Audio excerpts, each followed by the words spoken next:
അപ്പം ഇന്ന് നമ്മുടെ കയ്യിൽ കുറച്ച് കമ്പിയും ഉണ്ട്, പിന്നെ ദാ ഇതുപോലെ കുറച്ച് ഗ്ലാസ് ഷീറ്റും ഉണ്ട്. അപ്പം ഇന്ന് ഇത് വെച്ച് എന്ത് പണിയാമെന്ന് നോക്കാം. എന്നാ വാ.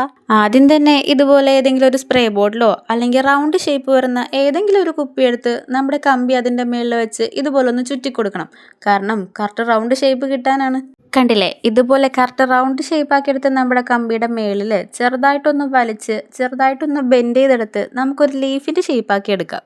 പിന്നെ നമ്മുടെ ചാനലിൽ ഈയിടെയായിട്ട് കുഞ്ഞു കുഞ്ഞു ക്രാഫ്റ്റ് വർക്ക് മാത്രം ചെയ്യുന്നത് വേറൊന്നും കൊണ്ടല്ല.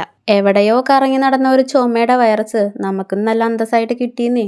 പനി ഒഴിച്ച് അതിൻ്റെ കൂടെയുള്ള വില്ലന്മാരില്ലേ, അതായത് ഈ ജലദോഷം, ചുമ, ബോഡി പെയിൻ, ഇതെല്ലാം നമ്മുടെ ശരീരത്തിൽ കിടന്ന് അങ്ങോട്ട് അർമാദിക്കണേർന്ന്. ഇത് നമുക്ക് മാത്രം പെട്ടെന്ന് ഇതെവിടെ നിന്ന് വന്നെന്ന് ഇങ്ങനെ ആലോചിച്ചിരിക്കുമ്പോഴാണ് നമ്മുടെ ന്യൂസ് ചാനലിൽ കേരളം ചുമക്കുന്നു എന്ന ഒരു ഹെഡ്ലൈൻ ദേ സൈഡിൽ കൂടി പോണ്. അപ്പം മനസ്സിലായി ഇത് നമുക്ക് മാത്രമല്ല കിട്ടിയതെന്ന്. അപ്പം മനസ്സിന് ചെറിയൊരാശ്വാസം.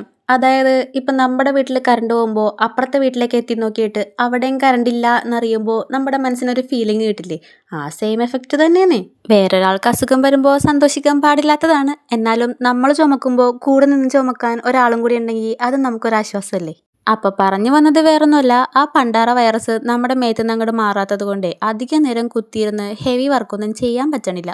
അതുകൊണ്ടാണ് ഈയിടെയായിട്ട് നമ്മളിങ്ങനത്തെ കുഞ്ഞു കുഞ്ഞ് അൽക്കൊലത്തെ സാധനങ്ങളൊക്കെ ചെയ്ത് നമ്മുടെ മനസ്സിനെ അങ്ങോട്ട് തൃപ്തിയാക്കണത്. ശരീരത്തിനോ വയ്യ, നമ്മുടെ മനസ്സിനെങ്കിലും ഇതേപോലെ എന്തെങ്കിലും ചെയ്ത് ഇത്തിരി സന്തോഷമായിട്ട് ഇരിക്കട്ടെന്നേ.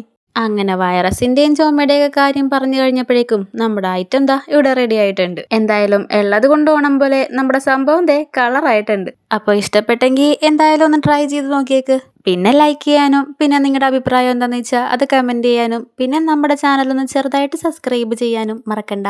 അപ്പം ഇനി പിന്നെ കാണാം. പോട്ടെ, ബായ്.